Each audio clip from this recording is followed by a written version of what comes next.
Yokoso peeps, it's Oz, and welcome to another episode of Ask Oz. If you got a question,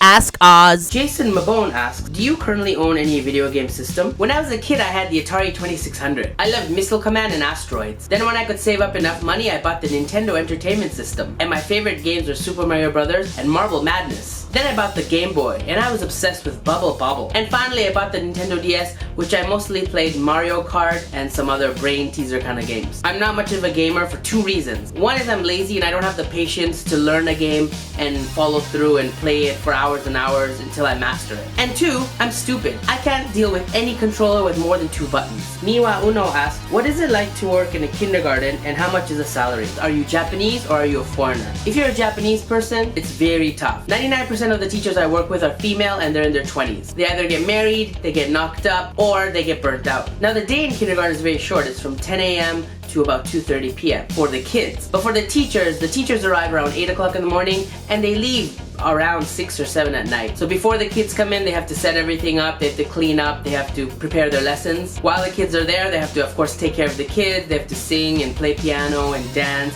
and do arts and crafts and serve lunch to them and make sure everyone is safe and happy and healthy. Then when the kids leave, they have to do final cleanup, they have to prepare the lessons for the next day, they have to do some paperwork, and they even have meetings with the principal. And the bad news is the salary is really low. I would say they average about 150,000 yen. Now if you're a foreigner at a kindergarten, it's completely different. I go in the morning and my classes start at 10. So I teach about 2 hours. I go from class to class teaching English, between 20 to 30 minute sessions depending on the age of the kids. Once those 2 hours is over, I eat lunch with the kids and then I take off. Then I either go to a different school or I come back to the school around 3. And I teach smaller private lesson or like small groups of kids. It's usually about 2 to 10 kids. And the average salary for foreigner kindergarten teachers is around 270,000 yen. That's almost double than a Japanese kindergarten teacher who's there the whole day. I think the only way a Japanese person could be a kindergarten teacher is if they really love kids. Calvero Kelly asks, there's a new video that came out that disturbs me about the ALT situation. It's about ALTs being paid below the poverty line. Yeah, I've seen that video you're talking about, and yeah, it's true. The JET program is one of the only ALT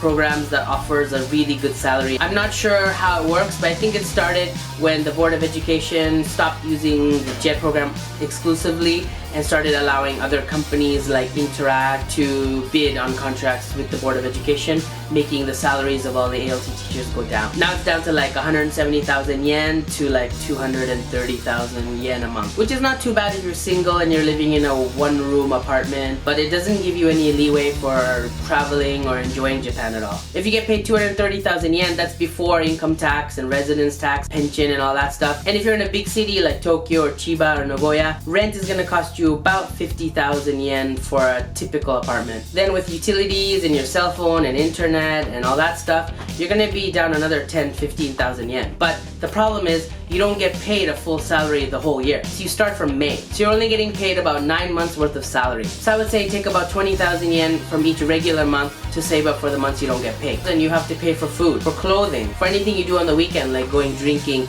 or seeing different parts of Japan, for miscellaneous expenses that come up. So is it below the poverty line? I would say no. But if you plan to do anything like going home to visit your family and friends for Christmas or to see other parts of Asia or even parts of Japan, you're gonna be left with zero savings. So if you have a wife and kids and you're the sole supporter, I would say it's impossible. If you're a single person, you can get by, but you have nothing to save for a rainy day. Trauma asks, why is the letter K so common in Japanese?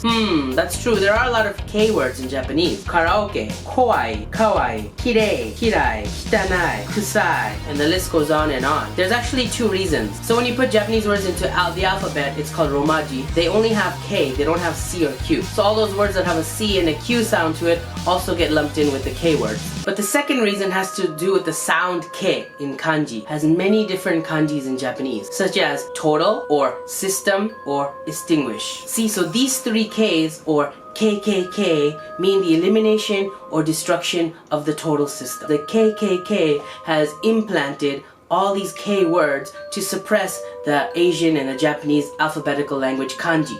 which also starts with K, which is also why one of the tallest mountains in Asia is called K2. Well, there you go. I hope that answered your question. If you have any other questions, please leave it in the comment section below. Anyway, thanks for watching. Don't forget to thumbs up if you like this video, and please share. Also, don't forget to subscribe so you don't miss any of my videos because they're awesome. OzzyAwesome. Take care and see you next time. Peace.